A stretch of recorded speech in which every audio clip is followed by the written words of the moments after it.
ಎಲ್ರಿಗೂ ನಮಸ್ಕಾರ. ನೀವು ನೋಡ್ತಾ ಇದ್ದೀರಾ NKR TV ಕನ್ನಡ, ಅಣು ಅಣುವಿನಲ್ಲೂ ಕನ್ನಡತನ. ಇದು ನಿಮ್ಮೆಲ್ಲರ ನೆಚ್ಚಿನ ಕಾರ್ಯಕ್ರಮ ಡಾಕ್ಟರ್ ಸಿನಿಮಾ. ಡಾಕ್ಟರ್ ಸಿನಿಮಾದಲ್ಲಿ ಕಳೆದ ಸಂಚಿಕೆಯಲ್ಲಿ ಗೌರಿ ಗಣೇಶ ಸಿನಿಮಾ ಬಗ್ಗೆ ಬಹಳಷ್ಟು ಮಾತಾಡಿದ್ವಿ. ಈಗ ಆ ಮಾತನ್ನ ಮುಂದುವರಿಸುವಂತ ಸಮಯ. ನಮ್ಮ ಜೊತೆ ಇದ್ದಾರೆ ಮಾಸ್ಟರ್ ಆನಂದ್ ಸರ್. ನಮಸ್ಕಾರ. ನಮಸ್ತೆ ಸರ್. ನಮಸ್ಕಾರ ಸರ್. ಗೌರಿ ಗಣೇಶ ಈ ಸಿನಿಮಾದಲ್ಲಿ ಒಂದು ಸ್ಪೆಷಲ್ ಪಾತ್ರ ಇಡೀ ಸಿನಿಮಾದಲ್ಲಿ ಆನಂದ್ ಅವ್ರದ್ದು. ಅದಕ್ಕಿಂತ ಸ್ಪೆಷಲ್ ಪಾತ್ರ ಲಂಬೋದರ್ ಅಂಕಲ್, ಅಂದ್ರೆ ನಮ್ಮ ಅನಂತ್ ನಾಗ್ ಸರ್ದು. ಸರ್, ಸೆಟ್ಗೆ ಹೋದಾಗ ನಿಮ್ಮವರ ಒಡನಾಟ ಹೇಗಿತ್ತು? ಮಾತಾಡ್ಸೋರು ಅನಂತ್ ನಾಗ್ ಸರ್? ನೋಡಿ ಸರ್, ನಿಮಗೆ ನಿಜ ಹೇಳ್ತೀನಿ, ಅಂದ್ರೆ ಅದಕ್ಕೆ ನಾನು ಹೇಳೋದು, ಈ ಕಡೆ ನೋಡಿದಾಗ ಹಂಗೆ ಕಾಣುತ್ತೆ. ಹೌದು. ರಿಯಾಲಿಟಿ ಬಂದಾಗ ಬೇರೆನೇ ಸರ್ ವಿಚಾರ. ಯಾವ ಥರ ಅಂತ ಹೇಳ್ತೀನಿ ಕೇಳಿ. ನೀವು ಸ್ವಲ್ಪ ಇಮ್ಯಾಜ್ ಮಾಡೋದು ಯಾವ ಪೀರಿಯಡ್ ಅದು ಅಂದ್ಬಿಟ್ಟು ಅಂತ. ಇವತ್ತು ಕೂತ್ಕೊಂಡು ನಾನು ಆಲೋಚನೆ ಮಾಡಿದಾಗ ಹೇಗಪ್ಪ ಮಾಡಿದ್ರು Anant Nag sir, hats off, is a legend ಅಂತ. Because that was the period when very recently Shankar Nag sir ಹೋಗಿದ್ರು, ರೈಟ್? ಓಕೆ, 1990 ಸೆಪ್ಟೆಂಬರ್ ಅವ್ರು ಹೋಗ್ತಾರೆ. ಇದು 91 ಮಾರ್ಚಲ್ಲಿ ಶೂಟಿಂಗ್ ಆಗೋದು. ಮಾರ್ಚಲ್ಲಿ ಅವಾಗಲೇ ಆಗೋದು, ಆ ವರ್ಷನೇ ಆಗೋದು. ಅವಾಗೆಲ್ಲ ಇಷ್ಟೆಲ್ಲ ವಾರಕ್ಕೆ 25 ಸಿನಿಮಾ ರಿಲೀಸ್ ಆಗೋ ಥರ ಸೀನ್ ಇಲ್ವಲ್ಲ. ನೀಟಾಗಿ ಒಂದು ಸಿನಿಮಾ ಆದರೆ ಅದು 3 ತಿಂಗಳಲ್ಲಿ ರೆಡಿ ಆಗೋದು, 6ನೇ ತಿಂಗಳು ರಿಲೀಸ್ ಆಗೋದು. ಇದು ಯಾವಾಗಲೂ ಇಯರ್ ಎಂಡಲ್ಲಿ ಏನೋ ರಿಲೀಸ್ ಆಗಿದೆ ಅನ್ಕೋತೀನಿ ನಾನು. ರಿಲೀಸ್ ಶೂಟಿಂಗ್ ಆಗಿದ್ದ ಮುಹೂರ್ತ ಡೇಟ್ ನನಗೆ ಮೊನ್ನೆ ಅದು ನಮ್ಮ ಮನೇಲಿ ಒಂದು ಇನ್ವಿಟೇಷನ್ ಸಿಕ್ತು ಗೌರಿ ಗಣೇಶ. ಅದು ಮಾರ್ಚ್ 18. ನಾನು ಮಾರ್ಚ್ 18 ನಾನು ಮದುವೆ ಆಗಿದ್ದ ದಿನ, ನಾನು 2010ಅಲ್ಲಿ. ಸೊ ಆ ಮೇಜರ್ ಇವೆಂಟ್ ನನ್ನ ಲೈಫಲ್ಲಿ 2 ಆಗಿದೆ ಮಾರ್ಚ್ 18ಗೆ. ಒಂದು ಗೌರಿ ಗಣೇಶ ಮುಹೂರ್ತನೂ ಅವತ್ತೇ ಆಗಿರೋದು, ನನ್ನ ಮದುವೆನೂ ಅವತ್ತೇ ಆಗಿರೋದು. Anyway, coming back to this, ಸೆಪ್ಟೆಂಬರಲ್ಲಿ ಅಂಥ ದೊಡ್ಡ ಲೆಜೆಂಡ್ ಹೋಗಿದ್ದಾರೆ. ಆಮೇಲೆ ಇವರು ಗಣೇಶನ ಮದುವೆ ಮಾಡಿದ್ದಾರೆ, ಗೌರಿ ಗಣೇಶ ಮಾಡ್ತಾ ಇದ್ದಾರೆ. ಸೊ ಅವ್ರ ಜೊತೆ ಒಡನಾಟ ಅಂತಂದರೆ ಅವರು ತುಂಬ reserve character Ananth Nag sir. ಅವರು ನಾವಲ್ ಓದೋದು, ಬುಕ್ ಓದೋದು, ಅವರು ನ್ಯೂಸ್ ಪೇಪರ್ ಇಟ್ಕೊಂಡು ಸಪ್ರೇಟಾಗಿ ಕೂರೋದು, ಈ ಥರ ಅದು. ಬಟ್ ನಾವು ಹತ್ರಕ್ಕೆ ಬಂದಾಗ, ಹಿಂಗೆ ಫ್ರೇಮಿಗೆ ಬಂದಾಗ, ಶಾರ್ಟಿಗೆ ಬಂದಾಗ ಅವರೊಂದು ಕೋಆರ್ಡಿನೇಷನ್ನು ಅಥವಾ ಅವ್ರು ಹೇಳ್ಕೊಡೋದು ಮಾಡೋ ಅದೆಲ್ಲ ಜೊತೆಲಿ ಅದು ಅದ್ಭುತನೇ ಬಿಡಿ, ಅದು ಅದ್ರ ಬಗ್ಗೆ ಇಲ್ಲ. ಬಟ್ ಅವ್ರು ಅದೇ ಥರ ಸಪ್ರೇಟಾಗಿರೋರು ಪಾಪ. ನಮಗೇನೂ ಗೊತ್ತಿಲ್ಲ ಅವಾಗ, ನನಗೆ ಏನಂದರೆ ಏನೂ ಗೊತ್ತಿಲ್ಲ ನನಗೆ. ಇವತ್ತು ನಾನು ಆಲೋಚನೆ ಮಾಡಿದ್ರೆ ಸರ್, ಇವತ್ತಿಗೆ ಇಷ್ಟು ವರ್ಷ ಆಯ್ತಲ್ಲ ಸರ್, ಇವತ್ತಿಗೂ ನಾವು ಶಂಕರ್ ನಾಗ್ ಸರ್ ಲಾಸ್ನ ನಾವು ನೆನೆಸ್ಕೊಂತೀವಿ ಖಂಡಿತ. ಆ್ಯಂಡ್ ಈಗಲೂ ನನಗೆ ಅಷ್ಟು ಹಸಿಯಾದಂಥ ಒಂದು ನೋವು ಥರ ಫೀಲ್ ಆಗುತ್ತೆ. ಅವ್ರನ್ನ ನೆನೆಸ್ಕೊಂಡ್ಬಿಟ್ರೆ ನನಗೆ, ಅವ್ರನ್ನ ನೆನೆಸ್ಕೊಂಡ್ರೆ ಎಸ್ಪೆಷಲಿ ಅವ್ರನ್ನ. ಹಂಗಿರ್ಬೇಕಾದ್ರೆ ನಮಗೆ ಸರ್, ಆಚೆ ಇರೋರಿಗೆ ನಮಗೆ ಹಂಗಿರ್ಬೇಕಾದ್ರೆ ಅವರು ಸ್ವಂತ ಅಣ್ಣ, ಇನ್ನೆಷ್ಟು ಇರಬೇಕು. ಸೊ ಹಾಗಾಗಿ ಹಂಗಲ್ಲ ಸರ್, ಅದು ಕಾಮಿಡಿ ಸಿನಿಮಾ ಮಾಡ್ತಾಯಿದ್ರು ಒಂದು ಮಾತ್ರಕ್ಕೆ. ಆ ಕಲಾವಿದನ ಹೃದಯದಲ್ಲಿದ್ದಂಥ ನೋವು ಪರ್ವತದ ಎತ್ತರ ಸರ್ ಅದು. ಅದೆಲ್ಲ ಅದು ಮಾಡಿದ್ದಾರೆ ಅಂದರೆ ಅದಕ್ಕೆ ನಾನು ಯಾವತ್ತಿಂದನೂ ಬಡ್ಕೊತಾ ಇದ್ದೆ, ಅವ್ರಿಗೆ ಇನ್ನೂ ದೊಡ್ಡ ಪ್ರಶಸ್ತಿಗಳು ಬರಬೇಕು, ಲಿವಿಂಗ್ ಲೆಜೆಂಡ್. ಯಾಕೆ ಅವ್ರಿಗೆ ಇನ್ನೊಂದು ಡಾಕ್ಟ್ರೇಟ್ ಬಂದಿಲ್ಲ, ಯಾಕೆ ಅವ್ರಿಗೆ ಪದ್ಮಶ್ರೀ ಬಂದಿಲ್ಲ, ಅದು ಇದು ಎಲ್ಲ ನಾನು ಆಮೇಲೆ ಪದ್ಮಶ್ರೀ ದಾಟಿ ಮೊನ್ನೆ ಪದ್ಮಭೂಷಣ ಬಂದಿದ್ದಕ್ಕೆ ನನಗೆ ಅಷ್ಟು ಖುಷಿ ಆಯಿತು. And still he deserves way bigger awards. ಅವ್ರಿಗೆ ಪಾಲ್ಕೆ ಕೊಟ್ಟರು ಕಮ್ಮಿನೇ. ಯಾಕಂದರೆ ನಾವು ಬರೀ ಆ್ಯಕ್ಟಿಂಗ್ ಸ್ಕ್ರೀನ್ ಮೇಲೆ ನೋಡೋದಲ್ಲ ಸರ್, ಒಬ್ಬ ವ್ಯಕ್ತಿ ಯಾವ ಪರಿಸ್ಥಿತಿಯಲ್ಲಿ ಮಾಡಿದ್ದಾನೆ ಅದನ್ನು, when he has cracked that acting ಅನ್ನೋದು ನೋಡ್ಬೇಕು ನಾವು. ನಮ್ಮನ್ನೆಲ್ಲ ಅಷ್ಟು ನಗ್ಸೋವಾಗ ಅವ್ರಿಗೇನಿತ್ತು ನಾವು ಅನ್ಬೇರೆ. ಸೊ ಹಾಗಾಗಿ ಐ ಕಾಂಟ್ ಸೇ ನಾನು ಹೆಂಗಿದ್ದೆ ಅಂದರೆ ಹೇಳ್ತೀನಿ, ನಾನು ಫನ್ನಿಯಾಗಿದ್ದು, ನಾನು ಓಡಾಡ್ತಾ ಇದ್ದು. ನಾನು ಎಷ್ಟೋ ನೀವು ಕರೆಕ್ಟ್ ಸೀನಲ್ಲಿ ನೋಡಿದ್ರೆ ನಾನು ಫುಲ್ ಬೆವ್ತ್ಬಿಟ್ಟಿದ್ದೀನಿ. ನನಗೆ ಅವಾಗ ತಲೆ ಬಾಚಿ ಕರ್ಕೊಂಬಂದಂಗೆ ಕಾಣಿಸ್ತೀನಿ ನಾನು. ಮೇಕಪ್ ಸರಿಗಿಲ್ಲ ನನ್ನ ಮುಖದಲ್ಲಿ ಗೌರಿ ಗಣೇಶಲ್ಲಿ ನೀವು ನೋಡಿದ್ರೆ. ಯಾಕಂದರೆ ನನ್ನ ಶಾರ್ಟ್ ಇಲ್ಲ ಅಂದರೆ ಓಡೋಗ್ಬಿಡ್ತಾ ಇದ್ದೆ ನಾನು. ಆಮೇಲೆ ಈ ಡೈಲಾಗು ಲಿಫ್ಟ್ ಆಟ ಅಂತ ಬರೆದು ನನಗೆ ಅಶೋಕ್ ಹೋಟ್ಲಲ್ಲಿ ಅದೇ ಆಗ್ಬಿಟ್ಟಿತ್ತು ನನಗೆ. ನಿಜವಾಗ್ಲೂ ಲಿಫ್ಟ್ ಆಟ ಆಡ್ತಿದ್ದೆ ನಾನು. ಹೋದ್ರೆ ಟೀ ಅಂತ ಹೊತ್ತು ಕೆಳಗೆ ಬಾ ಮೇಲೆ ಹೋಗಿ ಎಲ್ಲಿದ್ದಾನೆ ಅಂದರೆ ಅವ್ನು ಲಿಫ್ಟ್ ಹತ್ರ ಇದ್ದಾನೆ ಅನ್ನೋರು. ದೇವರಣೆಗೂ ನಾನು ಲಿಫ್ಟ್ ಆಟ ಆಡ್ತಾ ಇದ್ದೆ. ಹೋಗೋದು ಮೇಲೆ ಬರೋದು ಮಜಾ ಇರೋದು ಅದು. ಸರಿ, ನಮಗೆಲ್ಲ ನಾವೆಲ್ಲ ಚಿಕ್ಕವ್ರು ಇರ್ಬೇಕಾರೆ ಅಶೋಕ್ ಹೋಟ್ಲ್ ನೋಡಿದ್ರೇನೆ ಒಂಥರ ಖುಷಿ. ಹೌದು, ಯಾವತ್ತರ ಒಂದ್ಸಲ ಒಳಗಡೆ ಹೋಗ್ಬೇಕಲ್ಲ, ಯಾವ ಆಸೆ. ನೀವು ನೋಡ್ರೆ ಆ ಏಜಲ್ಲಿ ಫಸ್ಟ್ ಸ್ಟ್ಯಾಂಡರ್ಡ್ ಅಲ್ಲೇ ಲಿಫ್ಟ್ ಆಟ. ಹೌದೌದೌದು, ನಾನು ಹೇಳ್ತೀನಲ್ಲ, ಲಿಫ್ಟ್ ಆಟನೇ ಆಟ ಆಡ್ತಾ ಇದ್ದೆ ಅಲ್ಲಿ. ಮತ್ತು ಒಂದು ಕಡೆ ಕೂರ್ತಾ ಇರಲಿಲ್ಲ ಬಿಡಿ ನಾನು. ನನಗೆ ಯಾರೊಬ್ರು ಫಾಲೋ ಅಪ್ ಇರಬೇಕಾಗಿತ್ತು, ಅದು ನಮ್ಮಪ್ಪ ಮಾಡೋರು ಪಾಪ. ತುಂಬ ಕಷ್ಟ ಆಯ್ತು ಹಂಗಾರೆ ನಿಮ್ಗೆ ಕರ್ಕೊಂಬಂದು ಅದಂತೂ ನಿಜ ಆ್ಯಕ್ಟ್ ಮಾಡಿಸೋದು. ನಾನು ಫ್ಯಾಮಿಲಿ ಜೊತೆ ಎಲ್ಲ ಆ್ಯಕ್ಟ್ ಮಾಡ್ಬೇಕಾದ್ರೂ ಅಷ್ಟೇ. ಅಲ್ಲಿ ಅವ್ರು ಡೆಡ್ ಆಪೋಸಿಟ್ ಅವರಪ್ಪ. ಅವಳು ಸಿಂಡ್ರಲ್ಲ ಥರ ಒಂದೇ ಕಡೆ ಹಿಂಗೆ ಕೂತಿರೋಳು. ಅವಳಿಗೆ ಹಿಂಗೆ ತಿರುಗಿದ್ರೆ ಜ್ಯೂಸ್, ಹಿಂಗೆ ತಿರುಗಿದ್ರೆ ಫ್ಯಾನು, ಹಿಂಗೆ ನೋಡ್ರೆ ಛತ್ರಿ, ಎಲ್ಲೂ ಹೋಗಂಗೂ ಇಲ್ಲ. ಅವಳು ಬೇರೆ ಹೆವಿ ಕ್ಯೂಟು. ಈಗ ನಾವು ಸ್ಪ್ರೇ ಮಾಸ್ಕ್ ಅಂತೀವಿ, ಅವಾಗಲೇ ಮಾಸ್ಕು ಸ್ಪ್ರೇ ಹಾಕಿ ಮುಟ್ಬೇಕು ಅವಳನ್ನ. ಈ ಟೈಪಲ್ಲಿ ಅವರಪ್ಪ ಅವಳನ್ನ ನೋಡ್ಕೊತಾ ಇದ್ದಿದ್ದು. ನಾನು ಆಟ ಆಡೋದು ನೋಡ್ತಾ ಇದ್ರೆ ಅವಳಿಗೊಂದು ಹಿಂಸೆ. ಅವ್ನು ನೋಡಿ ಎಷ್ಟು ಫ್ರೀಡಮ್ ಬಿಟ್ಟಿದ್ದಾರೆ ಅವರಪ್ಪ, ನಾನು ಬಿಡ್ತಿಲ್ಲ ಅಂತ. ಇದೊಂದು ಸಿನಿಮಾನೇ ಮಕ್ಕಳ ಸಾಕ್ಷಿ, ಅಪ್ಪನ ಟಾರ್ಚರು. ನಾವು ಅಪ್ಪನ ಕರೆದು ಹೇಳೋರು, ಏನು ನಿಮ್ಮ ಸ್ವಲ್ಪ ಹುಡುಗನ ಕೂರಿಸಿ, ಅವ್ನು ನೋಡಿ ಇವಳು ನಾನು ಆಟ ಆಡೋಕೆ ಹೋಗ್ತೀನಿ ಅಂತ ತೆಗಿರ್ತಾಳೆ. ನಾವಪ್ಪ ಬಾಬು ಬಿಡಿ ಫ್ರೀಯಾಗಿ, ಯಾಕೆ ಹಂಗೆಲ್ಲ ಇಲ್ಲ ಅವ್ಳು ಡ್ರೆಸ್ಸಿಂಗ. ಬಟ್ ಅವ್ರವರು ಹೆಣ್ಮಗು ಬೇರೆ ಸ್ವಲ್ಪ ನಾಜೂಕಾಗಿ ನೋಡ್ಕೋಬೇಕು. ನಾವು ಹಂಗೆಲ್ಲ ಇಲ್ಲ ಬಸ್ ಫುಲ್ಲು ರಫಾಗಿ ಓಡಾಡ್ಕೊಂಡು ಅಲ್ಲಿ ಜೋಳ ಗೀಳ ಕಳ್ಳೆಕಾಯಿ ತಿನ್ಕೊಂಡೇ ಓಡಾಡ್ತಾ ಇದ್ವಿ ನಾವು. ಈ ಮಧ್ಯೆ ಸೀನ್ಸ್ ಅಲ್ಲಿ ಪ್ರಶ್ನೆಗಳು ಬರುತ್ತಲ್ಲ ಸರ್, ನೀವು ಕೇಳ್ತಿರ್ತೀರಾ, ಅನಂತ್ ನಾಗ್ ಅವರು ಕೇಳ್ತೀರಾ, ಹೌದು, ಸಿ ಕೆ ಚಂದ್ರ ಅವರು ಕೇಳ್ತೀರಾ, ಇದೆಲ್ಲ ನೀವೇ ಉಟ್ಕೊಂಡಿದ್ದ? ದೇವರಾಣ ಇಲ್ಲ. ನಾನು ಹೇಳ್ತೀನಲ್ಲ ಸರ್, ನನ್ನದು ಏನೂ ಕ್ರೆಡಿಟ್ ನಾನು ತೊಗೊಳಕ್ಕೆ ಇಷ್ಟಪಡಲ್ಲ. ಗೌರಿ ಗಣೇಶ ನನಗೆ ಹೆಂಗೆ ಅಂದರೆ, ನಾನು ದೇವಸ್ಥಾನದಲ್ಲಿ ಕ್ಯೂ ಅಲ್ಲಿ ನಿಂತಿರ್ತೀನಿ, ಒಬ್ಬನಿಗೆ ಪ್ರಸಾದ ಬೀಳ್ತಾ ಇರುತ್ತೆ, ಯಾರೋ ಒಬ್ಬನಿಗೆ ತಪ ಅಂತ ಒಂದ್ಸಲಿ ಎಕ್ಸ್ಟ್ರಾ ಪ್ರಸಾದ ಎಲ್ಲ ಬಿದ್ದುಬಿಡೋದು ಗೊತ್ತಾ, ನನಗೆ ಆ ಥರ ಸಿಕ್ಕಿದ ಪ್ರಸಾದ ಅಷ್ಟೇ ಸರ್. ನಾನು ಕ್ಯೂ ಅಲ್ಲಿ ನಿಂತವನೊಬ್ಬ ಅಷ್ಟೇ ಸರ್. ಅದರಲ್ಲಿ ಇರೋವಂಥ ಪ್ರಸಾದಕ್ಕೂ ಅದು ಆ ಪುಳಿಯೋಗರಲ್ಲಿ ಇದ್ದಿದ್ದು ಟೇಸ್ಟ್ಗೂ ಎಕ್ಸ್ಟ್ರಾ ಬಿದ್ದಿದ್ದು ಕಳ್ಳೆಕಾಯೋ ಯಾವುದೂ ನಂಗೆ ಸಂಬಂಧ ಇಲ್ಲ ಸರ್. ನಾನು ನಿಂತಿದ್ದೆ, ನಂಗೆ ಬಿತ್ತು ಸರ್ ಅಷ್ಟೇ. ಒಂದ್ಸಲಿ ಹಿಂಗೆ ಕೊನೆಯಲ್ಲಿ ಇದೆ ತೊಗೊಳ್ರಿ ಸ್ವಲ್ಪ ಮಿಕ್ಬಿಟ್ಟಿದೆ, ನೀವು ಬಂದಿದ್ದೀರಾ ಅಂತ ಅಂದ್ಬಿಟ್ಟು ಕೊಡ್ತಾರಲ್ಲ, ನನ್ನಲ್ಲಿ ನಿಜವಾದ ಲೈಫಿನ ಅನುಭವ ಹೇಳ್ತೇನೆ. ಯಾಕಂದರೆ ಎಷ್ಟೋ ಸತಿ ಆ ಥರ ರಿಯಲ್ ಲೈಫ್ ಕನೆಕ್ಟ್ ಮಾಡಿ ಹೇಳ್ತೀನಿ. ನಾವು ತಿಂದಮೇಲೆ ಚೆನ್ನಾಗಿದೆ ಅಂತ ಕದ್ದು ಕ್ಯೂಯಲ್ಲಿ ಇನ್ನೊಂದ್ಸಲಿ ಬಂದ್ರೂ ಮತ್ತೆ ಅದು ಸಿಗಲ್ಲ. ಕರೆಕ್ಟ್, ಆ ಥರ ಆಗಿದೆ ನನ್ನ ಲೈಫಲ್ಲಿ. ಏನೇನೋ ಮಾಡೋಣ ಪ್ರಯತ್ನ ಹಂಗಾಗತ್ತೆ. ಹಂಗಲ್ಲ ಸರ್, ಅದು ಅಲ್ಲಿಂದ ಬರಬೇಕು, ಅವ್ನು ಕೊಡಬೇಕು, ಅದು ಆಗಬೇಕಷ್ಟೇ.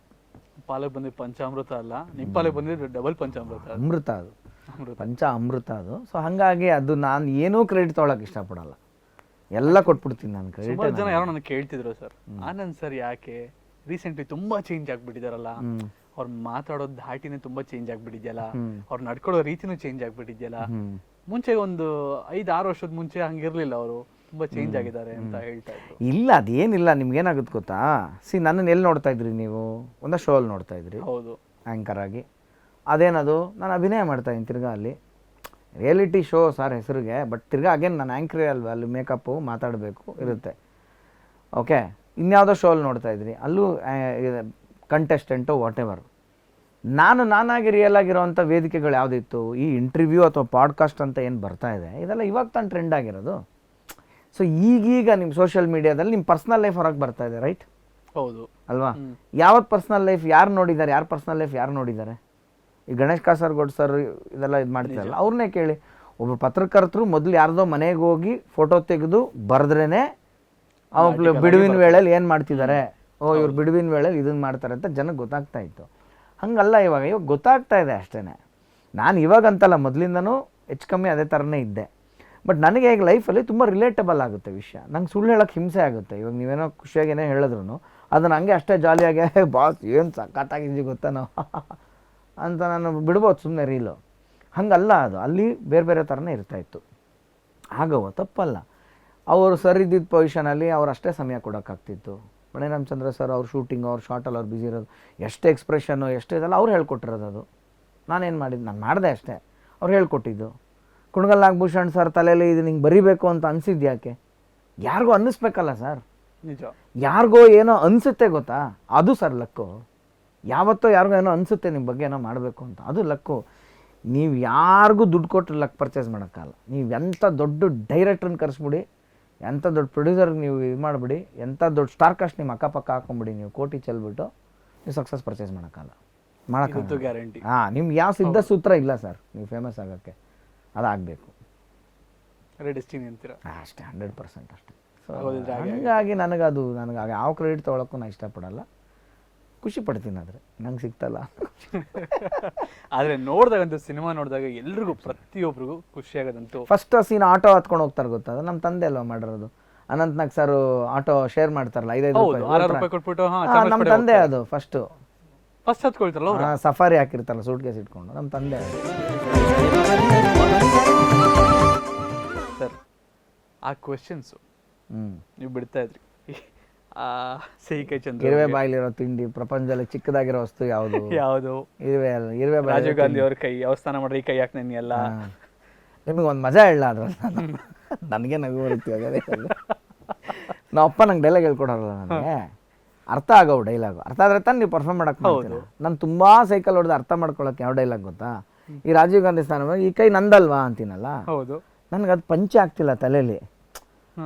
ಇವ್ರು ಕೇಳ್ತೀನಲ್ಲ, ನಾನು ರಾಜೀವ್ ಗಾಂಧಿ ಸ್ನಾನ ಮಾಡ್ಬೇಕಾರೆ ಈ ಕೈ ಮೇಲೆ ಯಾಕೆ ನೀರು ಬೀಳಲ್ಲ, ಅವ್ರು ಈ ಕೈ ಎತ್ಕೊಂಡು ಸ್ನಾನ ಮಾಡ್ತಿರ್ತಾರೆ, ಈ ಕೈ ಪ್ಲಾಸ್ಟಿಕ್ ಕವರ್ ಹಾಕಿರ್ತಾರೆ, ಅದ್ಯಾವುದು ಅಲ್ಲ ಗೊತ್ತಿಲ್ಲಪ್ಪ, ನಾನು ಸೋತೆ, ಈ ಕೈ ನಂದಲ್ವಾ, ಇದು ಜೋಕ್ ತಾನೆ. ನನಗೆ ಇದು ಅರ್ಥ ಆಗ್ತಾ ಇಲ್ಲ. ನಿಮ್ಗೆ ಹೇಳಕ್ಕೆ ಅದೊಂದು ಪಂಚ್ ಅಲ್ಲ, ನನಗೆ ಇದು ಅರ್ಥ ಆಗ್ತಾ ಇಲ್ಲ. ಈ ಕೈ ನಂದಲ್ವಾ ಅಂದ್ರೆ ಎಲ್ಲ ನಗ್ತಾ ಇದ್ದಾರೆ, ಈ ಕೈ ನಂದಲ್ವಾ ಅಂದ್ರೆ ಯಾಕೆ ನಗ್ತಾ ಇದ್ದಾರೆ? ಅರ್ಥ ಆಯ್ತಾ ನಿಮ್ಗೆ? ನಾನು ಹೇಳೋದು ಅರ್ಥ ಆಗ್ತಿದ್ಯಾ? ಆ ಹುಡುಗನಿಗೆ ಈ ಜೋಕ್ ಅರ್ಥ ಆಗ್ತಾ ಇಲ್ಲ. ನಮ್ಮಪ್ಪ ಹೇಳ್ಕೊಡ್ತಾರೆ, ಈ ಕೈ ನಿಂದಲ್ವೇನೋ, ಫಿಸಿಕಲಿ ಈ ಕೈ ನಿಂದೆ ಅಲ್ವಾ, ಸೊ ನೀನ್ ಹೇಳ್ತಾ ಇರೋದು ನಿನ್ ಕೈ ಅರ್ಥದಿಂದ ಹೇಳ್ತಾ ಇದೀಯ, ಅವ್ರು ತಗೊಂತಾ ಇರೋದು ರಾಜೀವ್ ಗಾಂಧಿ ಕೈ ಅಂತ, ಹಂಗದು ಅಂತ ನಂಗೆ ಅರ್ಥ ಮಾಡಿಸ್ತಾ ಇದಾರೆ. ನನಗೆ ಅದು ಅರ್ಥವೇ ಆಗ್ತಾ ಇಲ್ಲ. ಕೊನೆಗೂ ನನಗೆ ಅರ್ಥನೇ ಆಗದೆ ನಾನು ಆ್ಯಕ್ಟ್ ಮಾಡ್ರೆ ಸುಮ್ಮನೆ, ಅದು ಈ ಕೈ ನಂದಲ್ವಾ ಅಂತೀನಿ ಸುಮ್ಮನೆ. ಈ ಡೈಲಾಗ್ ಹೇಳಿ ಸಾಯೋಣ ಅತ್ಲಾಗಿದ್ದು ನಮ್ಗೆ ಅರ್ಥ ಆಗ್ತಾಯಿಲ್ಲ, ಹೇಳ್ಕೊಡ್ತಾ ಇದ್ದಾರೆ ಅಂದ್ಬಿಟ್ಟು ಈ ಕೈ ನಂದಲ್ವಾ ಅಂತ ಹೇಳಿರೋದು ನಾನು. ನನಗೆ ಅದು ಜೋಕೆ ಅರ್ಥ ಆಗಿಲ್ಲ. ಇದೊಂದು ಮಜಾನ ಗೌರಿ ಗಣೇಶ ಲೆಕ್ಕದಲ್ಲಿ. ಇನ್ನೊಂದು ಏರ್ಪೋರ್ಟ್ ಇದೆ ಗೊತ್ತಾ, ಆ ಡ್ಯಾಡಿ ಈ ಡ್ಯಾಡಿ ಬರ್ತಾರೆ ಗೊತ್ತಾ, ಅದು ತುಂಬ ರಿಸ್ಕಿ ಶಾಟ್ ಸರ್ ಆಗ. ಯಾಕಂದರೆ ಈಗ ಒಂದು ಫ್ಲೈಟ್ ಬಂದಿದೆ, ಹೌದು, ಒಂದು ಫ್ಲೈಟಲ್ಲಿ ಒಂದು 250 ಜನ ಇರ್ತಾರೆ ಅಂತ ಅನ್ಕೊಳ್ಳೋಣ, ಎಲ್ಲ ಬರ್ತಾ ಇದ್ದಾರಲ್ಲ, ಆ ಒಂದೇ ಫ್ಲೈಟ್ ಬಂದಾಗ 2 ಡ್ಯಾಡಿದು ತೊಗೊಂಡ್ಬಿಡ್ಬೇಕು. ಹೌದಾ? ಮತ್ತೆ ಒಂದೇ ಫ್ಲೈಟ್ದ 2 ಡ್ಯಾಡಿ ಮಾಡಿರೋದು. ಸೊ ಇವಾಗ ನಿಮಗೆ ಫ್ಲೈಟ್ ಏರ್ಪೋರ್ಟ್ ಬೇರೆ ಪರ್ಮಿಷನ್ ಇವಾಗ ಇನ್ನೂ ಟೈಟ್ ಆಗ್ಬಿಟ್ಟಿದೆ ಬಿಡಿ, ಪರ್ಮಿಷನ್ ಎಲ್ಲ ಇದೆಲ್ಲ ಇಲ್ಲ. ಅವಾಗೆಲ್ಲ ಅಂದರೆ ಹಂಗೇನೆ ಇಲ್ಲಿ ನಿಂತ್ಕೊಂಡು ಅಲ್ಲಿವರೆಗೂ ಟಾಟಾ ಫ್ಲೈಟ್ ಚೇರ್ ಬರುತ್ತಲ್ಲ ಹಿಂಗೆ ತಳ್ಳೋದು ಮೆಟ್ಲು, ಅಲ್ಲಿವರೆಗೂ ಕಾಣೋದು. ಇವಾಗೆಲ್ಲ ಕಾಣುತ್ತೆ, ಆಚೆ ಬಿಟ್ಟು ಒಳಗೆ ಹೋದ್ರೆ ಕಾಣೋದೇ ಇಲ್ಲ. ಸೊ ಅಲ್ಲಿವರೆಗೂ ಕ್ಯಾಮ್ರಾ ತಗೊಂಡು ಹೋಗಿದ್ದೀವಿ. ಈಗ ಈ ಶಾರ್ಟ್ ಮುಗಿಸ್ಬೇಕು, ಕ್ಯಾಮ್ರಾ ಇಟ್ಟಿದ್ದೀವಿ, ಹೋಗ್ತಾರೆ ನಡ್ಕೊಂಬರ್ತಾರೆ, ಹೌದು, ಕಳಿಸ್ತಾರಲ್ಲ, ಅದು ಒಂದೇ ಫಾಸ್ಟ್ ಮೋಷನ್ ಬರ್ತೀನಿ. ಸೊ ಅವತ್ತು ನನಗೆ ತುಂಬ ಅಪ್ರಿಸಿಯೇಷನ್ ಸಿಕ್ತು ಎಲ್ಲರ ಕಡೆಯಿಂದ. ಯಾಕಂದರೆ ಬೇಗ ಎಲ್ಲ ಮಾಡಿದ್ನಲ್ಲ ಇವನು ಹುಡುಗ, ಹೇಳಿ ಟಕ್ ಟಕ್ ಟಕ್ ಆ ಶೂಟಿಂಗ್ ಅರ್ಜೆನ್ಸಿ ಹರಿಬರಿ. ಮತ್ತು ನೋಡಿ ನಿಮ್ದು ಇದು ನೋಡಿ ನನಗೆ ಖುಷಿ ಆಯ್ತು, ರೀಲ್ ಇದೆಯಲ್ಲ ಇದು ಜನಕ್ಕೆ ಅರ್ಥ ಮಾಡಿಸಿದ್ದೀರಾ ಇದು ಫಸ್ಟ್ ಆಫ್ ಆಲ್? ಹೌದು ಸರ್, ಇದು 24 ಫ್ರೇಮ್ಸು, ಅದು ಎಕ್ಸಾಕ್ಟ್ ಇದೆಯಾ ಇದು ಸಿನಿಮಾದ ಇದು ಫೋಟೋ ಅನ್ಸುತ್ತೆ. ಎನಿವೆ 24 ಫ್ರೇಮ್ಸ್ 1 ಸೆಕೆಂಡ್ ಸರ್, ಅಂದರೆ ಅದು ಲೆಂತ್ ಮಾಡಿದ್ರೆ 1.5 ಅಡಿ ಅಂತ ಕರೆಯೋದು. 1 ಸೆಕೆಂಡ್ಗೆ 1.5 ಅಡಿ ಜಂಪ್ ಆಗುತ್ತೆ ಕ್ಯಾಮ್ರಾ, 1.5 ಅಡಿ 1.5 ಅಡಿ 1.5 ಅಡಿ 1.5 ಅಡಿ ಹಿಂಗೆ ಖಾಲಿ ಆಗೋದು. ಇದು ಹಿಂಗಿರುತ್ತಲ್ಲ, ಅದಕ್ಕೆ ಇದನ್ನ ದೋಸೆ ಅಂತ ಕರೆಯೋರು. ಇದು ಖಾಲಿ ಆಯಿತು ಅಂದರೆ ಎಲ್ಲಪ್ಪ ಶೂಟಿಂಗ್ ನಿಂತೋಗಿದೆ, ಯಾಕೆ ಅಂದರೆ ದೋಸೆ ಖಾಲಿ. ಸೊ ದೋಸೆ ದಿನಕ್ಕೆ ಎಷ್ಟು ಬರೋದು ಅಷ್ಟು ಫುಟೇಜು ಕ್ಯಾಲ್ಕುಲೇಷನು. ಸೊ ಇದಿಷ್ಟು ಟೇಕಲ್ಲಿ ಮುಗಿಲೇಬೇಕಿದೆ ಇವತ್ತಿಗೆ, ಎಕ್ಸ್ಟ್ರಾ ಆಯಿತು ಅಂದರೆ ಮುಗೀತು. ಅದಕ್ಕೆ ಅವತ್ತೆಲ್ಲ ಕಲಾವಿದರಿಗೆ ತುಂಬ ಸ್ಟ್ರಾಂಗು, ಮ್ಯಾನೇಜರ್ ಡೈರೆಕ್ಟ್ರು ಎಲ್ಲ ಸ್ಟ್ರಿಕ್ಟು, ಭಯ ಇರೋದು ಕ್ಯಾಪ್ಟನ್ ಆಫ್ ದ ಶಿಪ್. ಯಾಕಂದ್ರೆ ಅವ್ನು ಸರಿಯಾಗಿ ಪ್ರಾಕ್ಟೀಸ್ ಮಾಡಿದ್ದಾನೆ. ನೀವು 2ನೇ ಟೇಕ್ ತೊಗೊಳ್ಳೋ ಆರ್ಟಿಸ್ಟ್ ಆಯಿತು ಅಂದರೆ ಏನಂದ್ರೆ ಅವ್ನು ದೋಸೆ ತಿನ್ನೋ ಆರ್ಟಿಸ್ಟು, ಅವ್ನು ದೋಸೆ ತಿನ್ನೋ ಆರ್ಟಿಸ್ಟ್ ಅಂದರೆ ಮುಗೀತು ಅವ್ನ ಕೆರಿಯರ್ ಅಂತ. ನೀವು ರೆಡ್ ಸರ್ಕಲ್ಲು. ಸೊ ನಿಮಗೆ ಟೇಕ್ 1 ಆರ್ಟಿಸ್ಟೇ ಆಗಬೇಕು. ಅದಕ್ಕೆ ಅವಾಗಿದ್ದು ನಟರು ಎಲ್ಲರೂ ಟೇಕ್ 1 ಆರ್ಟಿಸ್ಟೇ, ಆಲ್ಮೋಸ್ಟ್ ಎಲ್ಲರೂ. ನೀನು ಬೇಕಾದ್ರೆ 5 ಮಾನಿಟ್ರ್ ಮಾಡಿ ಅಡ್ಡಿ ಇಲ್ಲ, ಟೇಕ್ ಒಂದೇ ಮಾಡಬೇಕು. ಯಾಕಂದ್ರೆ ದೋಸೆ ಕರೆಕ್ಟು, ಒಂದು ಕ್ಯಾನ್ 10,000 ರೂಪಾಯಿ ನಿಮಗೆ, 8,000 ರೂಪಾಯಿ 10,000 ರೂಪಾಯಿ ಹಿಂಗೆ. ಒಂದು ಸಿನಿಮಾ ಮಾಡ್ಬೇಕಂದ್ರೆ ಒಂದು ಇಷ್ಟು ಕ್ಯಾಲ್ಕುಲೇಷನ್, ಇಷ್ಟು ಕ್ಯಾನಲ್ಲಿ ಮುಗಿಬೇಕದು ಅಂತ. ಇವೆಲ್ಲ ಸುಮಾರು ಸರ್, ಹಿಂಗೆಲ್ಲ ಇಲ್ಲದೆ ಗಟ್ಟಿ ಗಟ್ಟಿ ಇರಲ್ಲ ಕಲಾವಿದ. ಇವತ್ತೇನಾಗಿದೆ, ಏನು ಮಾಡ್ರು ಡಿಲೀಟ್ ಡಿಲೀಟ್, ಒನ್ ಮಾರ್ ಡಿಲೀಟ್. ಏನು ಈ ಆ್ಯಂಗಲ್ ಒಂದ್ಸಲಿ ತೆಗಿ, ಈ ಆ್ಯಂಗಲ್ ತೆಗಿ, ಹಿಂಗೆ ತೆಗಿ, ಇಲ್ಲಿಂದ ತೆಗಿ.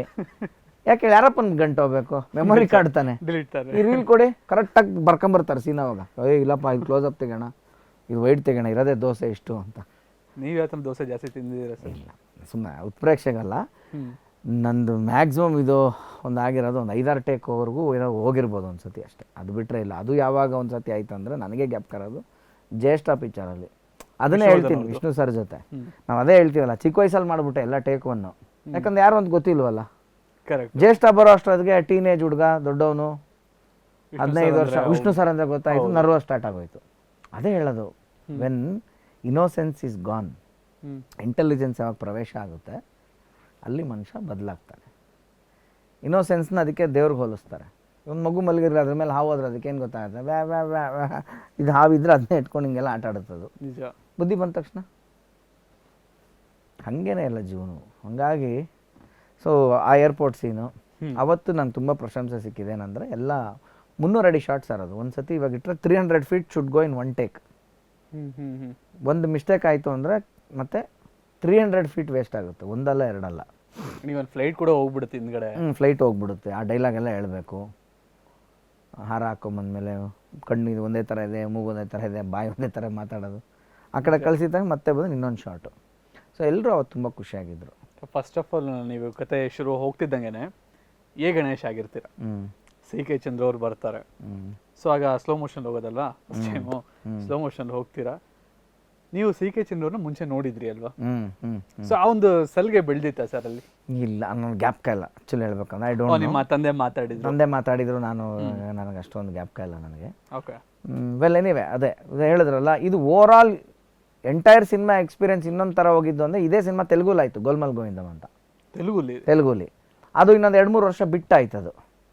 ಸೊ ಅವಾಗ ನನಗೆ ಸ್ವಲ್ಪ I knew that again Gauri Ganesha ನಾವು ಮಾಡ್ತಾಯಿದ್ದೀವಿ ಅಂತ. ಆವಾಗ ಆ ರೂಮಲ್ಲಿ ಪ್ರಿಪ್ರೇಷನ್ ಅದೆಲ್ಲ ಬೇರೆ ಥರ ಇತ್ತು. ಯಾಕಂದ್ರೆ ಇಲ್ಲಿ ನಾನು ರಾಜ್ಕುಮಾರ್ ಸರ್, ವಿಷ್ಣುವರ್ಧನ್, ಅಂಬರೀಷ್ ಸರ್ದು ಆ್ಯಕ್ಟ್ ಮಾಡಿದ್ದೆ. ಅಲ್ಲಿ ಇವಾಗ ಅದನ್ನು ಬೇಕಂತ ಕ್ರಿಯೇಟ್ ಮಾಡಿದ್ರು. ಅಲ್ಲಿ ಇವಾಗ ನಾನು ಎನ್ ಟಿ ರಾಮರಾವ್, ನಾಗೇಶ್ವರ ರಾವ್, ಚಿರಂಜೀವಿ ಅವ್ರ ಥರ ಮಾಡಬೇಕು. ಬಟ್ ನನಗೆ ಅದು ಚೈಲ್ಡ್ಹುಡ್ಡಿಂದ ನಾನೇನು ನೋಡಿ ಬೆಳೆದಿಲ್ಲ. ನಿಜ. ಸೊ ಈಗ ನನಗೆ VCPಗಳು ತಂದು TV ಹಾಕಿ ರೂಮಲ್ಲಿ ಇವ್ರದ್ದು ಮ್ಯಾನರಿಸಮ್ಸ್ ನೋಡಿ ಪ್ರಾಕ್ಟೀಸ್ ಮಾಡಿಸಿದ್ರು ನನಗೆ.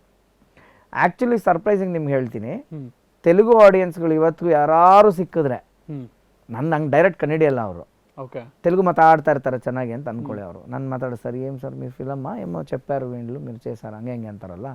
ఆವಾಗ నేను ఒక సినిమా చేశానండి మీరు ఎప్పుడైనా చూసినారా ಅಂತ నేను ಕೇಳಿದೆ. ಯಾವುದು? గోల్మాల్ గోవిందం అనేసి చాలా ఇయర్ అయింది, అప్పుడు చిన్నప్పుడు నేను అప్పుడు చేశాను. మీరా సార్ ಅದು ಅಂತಾರೆ. Same expression, same Gauri Ganesha expression.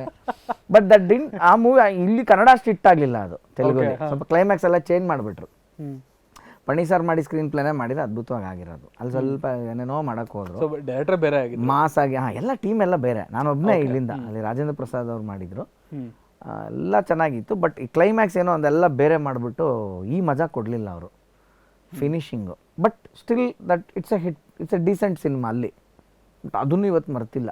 ಕೆಲವು ತೆಲುಗು ಆಡಿಯನ್ಸ್ಗಳು ಯಾರು 90s ಅವ್ರು ಇದ್ದರೆ ಗೋಲ್ಮಾಲ್ ಗೋವಿಂದಂ ಪಕ್ಕ ಗೊತ್ತವ್ರಿಗೆ, ಶೋರ್ ಶಾಟ್ ಆ ಥರ. ಸೊ ಒಟ್ಟಿನಲ್ಲಿ ನಮ್ಮ ಕನ್ನಡದಲ್ಲಿ ಅಷ್ಟೇ ಅಲ್ಲದೆ ತೆಲುಗುವಲ್ಲಿ ಕೂಡ ನಾನು 5 ಲ್ಯಾಂಗ್ವೇಜಸ್ ಮಾಡಿದೆ ಸರ್ ಆವಾಗಲೇ. ಕನ್ನಡ ನಾನು ಒಂದು ಮಾಡ್ತಾ ಇದ್ದಲ್ಲ, ತಮಿಳು, ತೆಲುಗು, ಮಲಯಾಳಂ, ಹಿಂದಿ ಎಲ್ಲ ಲ್ಯಾಂಗ್ವೇಜು ಒಂದೊಂದು 2 ಸಿನಿಮಾ ಮಾಡಿದೆ ನಾನು. ಆಫರ್ಸ್ ಬರ್ತಾಯಿತ್ತು ಸುಮಾರು. ಬಟ್ ನಮ್ಮ ತಂದೆ ಸೆಂಟ್ರಲ್ ಗೌರ್ಮೆಂಟ್ ಕೆಲಸ ಆಗಿದ್ದರಿಂದ ಬೇರೆ ಸ್ಟೇಟಲ್ಲಿ ಹೋಗಿ ನಮ್ಗೆ ಉಳ್ಕೊಳ್ಳೋಕ್ಕೆ ಕಷ್ಟ ಆಗ್ತಿತ್ತು. ಅಂದರೆ ಇಲ್ಲಾಂದರೆ ಬೆಂಗಳೂರಲ್ಲಿ ಏನಾಗುತ್ತೆ, ನೀವು ಸಿನಿಮಾ ಮಾಡ್ತಾ ಇರ್ತೀರಾ, 2 ದಿನ ಶೂಟಿಂಗ್ ಇಲ್ಲ ಅಂದ್ರೆ ಆಫೀಸ್ಗೆ ಹೋಗ್ಬೋದು. ಅಲ್ಲಿ ಹಂಗಲ್ವಲ್ಲ, 3 ದಿವಸಕ್ಕೋಸ್ಕರ ನಿಮ್ನ ಯಾರು ವಾಪಸ್ ಕಳಿಸೋದು ಇಲ್ಲ ಫ್ಲೈಟ್ ಮಾಡಿ. ಇಲ್ಲ ನಾವಪ್ಪ ಬಂದು ಓಡಾಡ್ಕೊಂಡು ಮಾಡ್ಕೊಂಡು ಸ್ವಂತ ದುಡ್ಡೆಲ್ಲ ಅಲ್ಲಿವರೆಗೂ ನಾವು ರೂಮಲ್ಲಿ ಇದ್ಕೊಂಡು ಹಂಗೆ ಆಗಲ್ಲ ಅಲ್ಲಿ. ಈಗ 20 ದಿನ ಡೇಟ್ ತೊಗೊಂಡ್ರೆ 20 ದಿನ 12 ದಿನ ಶೂಟ್ ಒಂದು 8 ದಿನ ಹೋಗೋದು. ಸೊ ಇವೆಲ್ಲ ಕಷ್ಟ ಆಗ್ತಾಯಿತ್ತು ಅಂತ ನಾವು ಅಲ್ಲಿಗೆ ಹೋಗಲಿಲ್ಲ. ಸುಮಾರು ಆಫರ್ ಬಂತು, ಬಂದುಬಿಡಿ ಅಲ್ಲೇ ಸೆಟ್ಲ್ ಆಗ್ಬೋದು, ಸುಮಾರು ಸಿನಿಮಾ ಬರುತ್ತೆ. ಯಾಕಂದ್ರೆ ಅಲ್ಲೊಂದು ಹುಡುಗ ರೀಪ್ಲೇಸ್ಮೆಂಟ್ ಯಾರೂ ಇರಲಿಲ್ಲ. ಅಂಜಲಿ ಸಿನಿಮಾದಲ್ಲಿ ತರುಣ್ ಮಾಡಿದ್ರು ಗೊತ್ತಾ, ಬೇಬಿ ಶ್ಯಾಮ್ಲಿಗೆ ಅಣ್ಣನ ಕ್ಯಾರೆಕ್ಟ್ರು, ತರುಣ್ ಹೀರೋ. ನಾನು ಶ್ಯಾಮ್ಲಿಗಿನ ದೊಡ್ಡವನು, ತರುಣ್ಗಿನ ಚಿಕ್ಕವನು ನಾನು. ಯಾಕಂದರೆ ಮುತ್ತಿನ ಹಾರ ಮಾಡಿದ್ಮೇಲೆ ಸುಹಾಸಿನಿ ಮೇಡಮಿಂದ ಮಣಿರತ್ನಂ ಸರ್ ಅವ್ರಿಗೂ ಹೋಗಿತ್ತು ನನ್ನ ಫೋಟೋ. ಹೋಗಿ ಅಂಜಲಿ ಮಾಡಬೇಕಾಗಿತ್ತು ನಾನು ಆ್ಯಕ್ಚುಲಿ. ಅವಾಗ ಅವನು ಇಲ್ಲ ಇವು ತುಂಬ ಚಿಕ್ಕವನಾಗ್ಬಿಡ್ತಾನೆ, ಜಸ್ಟ್ ಅಂಜಲಿಗಿಂತ ಸ್ವಲ್ಪ ದೊಡ್ಡವನಿದ್ದಾನೆ, ಸೊ ಇನ್ನೊಂದು ಸ್ವಲ್ಪ ದೊಡ್ಡ ಅಣ್ಣ ಬೇಕು ಅಂದ್ಬಿಟ್ಟು ಅಂತ. ಸೊ ತರುಣ್ ಮಾಡಿದ್ದ ಆ ಪಾತ್ರನ. ಸೊ ಮೇ ಬಿ ನಾನು ಅಲ್ಲಿ ಹೋಗಿದ್ರೆ ನೆಕ್ಸ್ಟ್ ಚೈಲ್ಡ್ ಆರ್ಟಿಸ್ಟ್ ಜರ ತರುಣ್ ಹಂಗೆಲ್ಲ ನಂಗೆ ಸಿಗ್ತಾಯಿತ್ತೇನೋ ನನಗೆ ಗೊತ್ತಿಲ್ಲ, ಹೇಳ್ತಾರದು ಅಷ್ಟೇ. ಸೊ ಒಟ್ಟಿನಲ್ಲಿ ನಿಮ್ಮ ಚಾಪು ಬರೀ ಕರ್ನಾಟಕದಲ್ಲಿ ಅಲ್ಲದೆ 5 ಭಾಷೆ ಬೇರೆ ಬೇರೆ ಕಡೆ ನೋಡಿರೋರ್ಗೆ ಗೊತ್ತು, ನಾನೇ ಅಂತ ಇವತ್ತು ಅವ್ರು ಕಂಡಿಡಿಯಲ್ಲ ಅಷ್ಟೇ ನೋಡಿರೋರು. ಆದರೆ ಸರ್ ಈಗ ಆ್ಯಕ್ಟ್ ಮಾಡೋದು ಒಂದು ಕಡೆ ಆದರೆ ಡೈರೆಕ್ಷನ್ ಮಾಡೋದು ಒಂದು ಕಡೆ. ಸೊ ನೀವು ಅದರಲ್ಲೂ ಕೂಡ ಇನ್ವಾಲ್ವ್ಮೆಂಟ್ ಇದೆ ಡೈರೆಕ್ಷನ್. ಅನಂತ್ ಸರ್ ನಟನಾಗಿ ಅಲ್ಲದೆ ಡೈರೆಕ್ಟರ್ ಆಗಿ ಕೂಡ ಗುರುತಿಸ್ಕೊಳ್ತೀರಾ. ಸೊ ಈ ಒಂದು ಡೈರೆಕ್ಷನ್ ಅದು ಎಷ್ಟು ಹೊಸದು ನಿಮಗೆ? ಆ್ಯಂಡ್ ಇಂಡಸ್ಟ್ರಿ ಅಂತೂ ಹೊಸದಲ್ಲ, ಆ್ಯಕ್ಟಿಂಗ್ ಅನ್ನೋದು ಹೊಸದಲ್ಲ, ಬಟ್ ಡೈರೆಕ್ಷನ್ ಅನ್ನೋದು ಆಗ ಹೇಗೆ ಟೇಕ್ ಆಫ್ ಆಯಿತು? ನಾನು ಡೈರೆಕ್ಟ್ ಮಾಡ್ಕೊಂಡು ಬಂದಿದ್ದು ಸೀರಿಯಲ್ಗಳು. ನಾನು ಆಮೇಲೆ ಸಿನಿಮಾ ಒಂದು ಅವಕಾಶ ಮಧ್ಯದಲ್ಲಿ ಸಿಕ್ತು. ಆಮೇಲೆ ನನಗೆಲ್ಲ ಅರ್ಥ ಆಗ್ತಾ ಹೋಗಿದ್ದೇನು ಅಂದರೆ, ನೋಡಿ ಅದಕ್ಕೆ ನೀವು ಕೆಲವು ತಪ್ಪುಗಳು ಮಾಡಬೇಕು. ನಿಮಗೆ your mistakes are your friends, not your good things ಅಲ್ಲ. ಯಾಕಂದರೆ ಏನು ಮಾಡಬಾರ್ದು ಅಂತ ನಿಮ್ಗೆ ಗೊತ್ತಾದರೆ ಆಟೋಮೆಟಿಕಲ್ಲೇ ಅದನ್ನು ಮಾಡಬೇಕು ಅನ್ನೋ ನಿಮ್ಗೆ ಗೊತ್ತಾಗಿರುತ್ತೆ. ಏಕ್ದಮ್ ಇದೇ ಮಾಡಬೇಕು ಅಂತಂದ್ರೆ ಆಗಲ್ಲ. ಅದನ್ನೇ ನಾನು ಹೇಳ್ದಂಗೆ ಕೆಲವು ಅದೃಷ್ಟದಲ್ಲಿ ಏನೋ ಒಂದು ಪ್ಲ್ಯಾನ್ ಮಾಡಿ ಎಲ್ಲ ಒಂದು ಇನ್ನೋಸೆನ್ಸಲ್ಲೆಲ್ಲ ಮಾಡಿ ಅದೇನೋ ಆಗಿಬಿಡುತ್ತೆ. ಮತ್ತು ರೀಕ್ರಿಯೇಟ್ ಮಾಡೋಕ್ಕೆ ಹೋದ್ರೆ ಅದೇ ಡೈರೆಕ್ಟ್ರ್ ಕೈಲಿ ಅದೇ ಆಗಲ್ಲ. ಮತ್ತು ಯಾಕೆ ಹಂಗಾಗುತ್ತೆ ಅದು? ಹಂಗಾರೆ ಏನದು ಲೆಕ್ಕಾಚಾರ? ನಿಜ, ನಾವೀಗ ಎಷ್ಟೊಂದು ಪಾರ್ಟ್ 2 ನೋಡ್ತೀವಿ. ಹೌದೌದು, ಪಾರ್ಟ್ 1 ಸಕ್ಸಸ್ ಆಗಿರುತ್ತೆ, ಪಾರ್ಟ್ 2 ಅಷ್ಟೇ ಸಕ್ಸಸ್ ಸಿಗಲ್ಲ. ಹೌದೌದು, ಅದಕ್ಕೆ ಆಧ್ಯಾತ್ಮದಲ್ಲಿ ಬೇರೆ ಉತ್ತರ ಇದೆ. ಆ ಆ್ಯಂಗಲಲ್ಲಿ ಮಾತಾಡ್ಬಿಟ್ರೆ ಅದು ಲೆಕ್ಕಾಚಾರವೇ ಬೇರೆ. ಅದೂ ಇದೆ, ಅದಕ್ಕೊಂದು ಆ್ಯಂಗಲ್ ಇದೆ. ಯಾಕೆ ಅದು ವರ್ಕ್ ಆಗಲ್ಲ, ಅದಕ್ಕೊಂದು ಆ್ಯಂಗಲ್, ಆಧ್ಯಾತ್ಮದ ಆ್ಯಂಗಲ್ ಇದೆ. ವೆಲ್ ಎನಿವೆ, ಇದನ್ನು ಅಸೈಡ್ ಇಟ್ಕೊಂಡ್ರೆ ಸೊ ಡೈರೆಕ್ಷನ್ ಅನ್ನೋದು ನನಗೆ ಎಷ್ಟೋ ನನ್ನ ಲೈಫಲ್ಲಿ ಆಮೇಲೆ ನಾನು ಥಿಂಕ್ ಮಾಡಿದ್ದಂದರೆ, ಕೊನೆ ನಾನೆಲ್ಲ ನನ್ನ ಫೇಸಸ್ನೆಲ್ಲ ಹಿಂಗೆ ನೋಡಿದೆ. ಡೈರೆಕ್ಟ್ರು, ಆ್ಯಂಕರು, ಆ್ಯಕ್ಟ್ರು, ಇನ್ನೇನೋ ಅದು ಇದೆಲ್ಲ ನೋಡಿದಾಗ ನನಗೆ ಅನ್ಸಿದ್ದು ನಾನು ಅಲ್ಟಿಮೇಟ್ಲಿ ನಾನು ಆ್ಯಕ್ಟ್ರ್ ಅಷ್ಟೇ. ನಾನು ಡೈರೆಕ್ಟ್ರ್ ಅಂತ ಇವತ್ತು ನಾನು ಘೋಷಿಸ್ಕೊಳ್ಳೋಕೆ ಇಷ್ಟಪಡಲ್ಲ. ಕೆಲವು ಅನಿವಾರ್ಯತೆಗಳು ನಿಮ್ಮನ್ನು ಪುಷ್ ಮಾಡುತ್ತೆ. ಕೆಲವು ಮೊನೋಟನಿನೆಸ್ನ ಬ್ರೇಕ್ ಮಾಡೋಕ್ಕೆ ನೀವು ಲೈಫಲ್ಲಿ ಏನೇನೋ ಆಗ್ತೀರಾ. ಫಾರ್ ಎಕ್ಸಾಂಪಲ್ ಇವಾಗ 2025 ನೀವು ಇನ್ನು 10 ವರ್ಷ ಬಂದರೂ ನೀವು ಹಿಂಗೆ ಕೂತ್ಕೊಂಡು ಮಾಡೋಕ್ಕೆ ಮನಸ್ಸು ಒಪ್ಪುತ್ತಾ ನಿಮಗೆ? No, you will have to discover something. Correct. ನೀವು ಡಿಸ್ಕವರ್ ಮಾಡೇ ಮಾಡ್ತೀರ ನೀವು, ಮನುಷ್ಯ ಹಂಗೆ ಆಗೇ ಆಗ್ತಾನೆ. ಹಾಗೆ ನನ್ನ ಬಾಲ ನಟನಾಗಿದ್ದಾಗ 10 ವರ್ಷ, ಆಮೇಲೆ ಒಂದು 5-6 ವರ್ಷ, ಒಂದು 15 ವರ್ಷ ನಾನು ಫ್ರಂಟ್ ಆಫ್ ದಿ ಸ್ಕ್ರೀನಲ್ಲಿ ವರ್ಕ್ ಮಾಡ್ತಾ ನನಗೆ ಆಮೇಲೆ ಅರ್ಥ ಆಗಿದ್ದೇನೆ ಡೈರೆಕ್ಟ್ರದ್ದು ಎಷ್ಟು ಕೆಲಸ ಇರುತ್ತೆ, ಸ್ಕ್ರಿಪ್ಟು ಅದು ಇದು ಅನ್ನೋ ಥರದಲ್ಲೆಲ್ಲ ಬಂದಾಗ ಅದೊಂದು ಝಲಕ್ ನೋಡ್ಬಿಡ್ಬೇಕಲ್ಲ ಲೈಫಲ್ಲಿ ಅಂತ.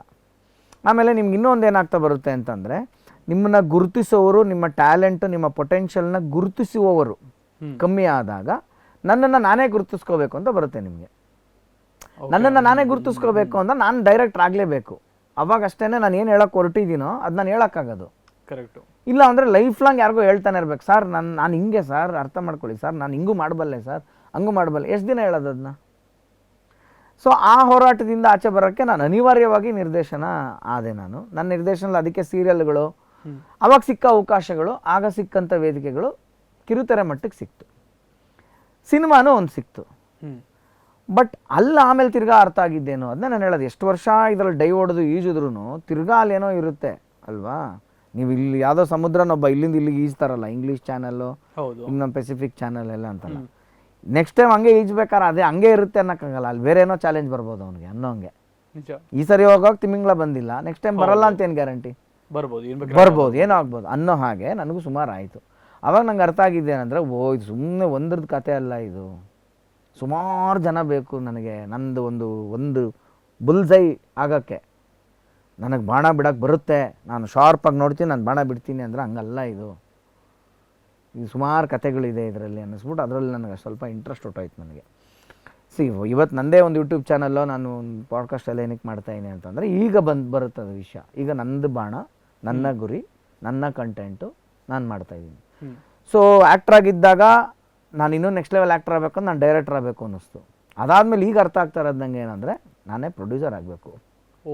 ನಾನು ಪ್ರೊಡ್ಯೂಸರ್ ಆದರೆ ಅಷ್ಟೇ ನಾನು ಮಾಡೋಕ್ಕಾಗೋದು ಟು ಮೈ ರಿಯಲ್ ಪೊಟೆನ್ಷಿಯಲ್.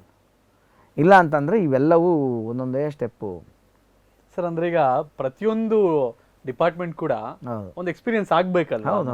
ಹೌದು. ಸೊ ಆಗಲೇ ತಾನೇ ಒಂದು ಪರಿಪೂರ್ಣತೆ ಸಿಗೋದು. ಅದನ್ನೇ ನಾನು ಹೇಳ್ತೀನಲ್ಲ, ಇಲ್ಲಿ ಒಂದು ಬ್ರೈನು, ಪ್ರೊಡ್ಯೂಸರ್ ಒಂದು ಬ್ರೈನ್, ಒಂದು ಹ್ಯೂಮನ್ ಬೀಯಿಂಗ್, ಆಧ್ಯಾತ್ಮದಲ್ಲಿ ಒಂದು ರಿಕ್ವೈರ್ಮೆಂಟ್ ಈತಂದೇನೋ ಇರುತ್ತೆ, ಈತಂದೇನೋ ಪರ್ಪಸ್ ಒಂದಿರುತ್ತೆ, ಅಜೆಂಡಾ ಇವಂದೇನೋ ಒಂದಿರುತ್ತೆ. ಅಗೇನ್ ಡೈರೆಕ್ಟರ್ ಇವಂದೇನೋ ಒಂದು ಪರ್ಪಸ್ ಇರುತ್ತೆ, ಅಜೆಂಡಾ ಇರುತ್ತೆ. ಹೀರೋ ಇವಂದೇನೋ ಪರ್ಪಸ್ ಇರುತ್ತೆ, ಅಜೆಂಡಾ ಇರುತ್ತೆ. ಇವ್ರು ಮೂರೂ ಜನದ್ದು ನಾನು ಸಿನಿಮಾ ಅಷ್ಟೇ, ನನ್ನ ಸಿನಿಮಾ ಗೆಲ್ಲಬೇಕು, ಅದನ್ನೊಂದು ತಪಸ್ಸು ಅಂತ ಅಷ್ಟೇ ಪ್ರೀತಿ ಇಷ್ಟಪಟ್ಟು ಮಾಡಿದಾಗ ಅದು ಅದ್ಭುತಗಳಾಗೋಗುತ್ತೆ.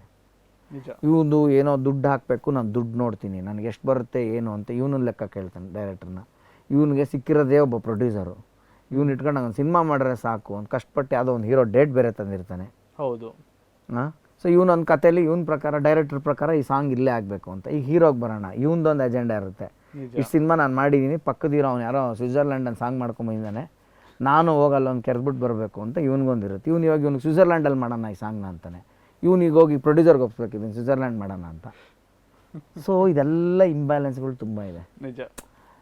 ನಾನು ಹಂಗಂತ ಎಲ್ರಿಗೂ ಹಂಗೆ ಆಗ್ತಿದೆ ಲೈಫಲ್ಲಿ ಅಂತ ಹೇಳೋಕ್ಕಾಗಲ್ಲ. ಹಂಗಂತ ನಾನು ಪ್ರಶ್ನೆ ಮಾಡ್ಬೋದು, ಯಾರು ಹಂಗಾರು ಇವರೆಲ್ಲ ಮಾಡ್ತಿರೋರು ಮಾಡ್ತಿಲ್ವಾ ಅಂತ. ಅಣ್ಣ ಹೋಗಿ ಡೀಪಕ್ಕೆ ಎದಕ್ಕೆ ನೋಡಿ, ಅಲ್ಲಿ ಯಾರೋ ಒಬ್ರು ಕಾಲ್ ತೊಗೊತಾ ಇರ್ತಾರೆ, ಯಾರೋ ಒಬ್ಬರು ಸ್ಟ್ರಾಂಗ್ ಇರ್ತಾರೆ. ಈ 3 ಜನದಲ್ಲಿ 5 ಪ್ರೊಡ್ಯೂಸರ್, 5 ಡೈರೆಕ್ಟರ್, 5 ಹೀರೋ, ಯಾರೋ ಒಬ್ಬರು ಸ್ಟ್ರಾಂಗ್ ಇರ್ತಾರೆ.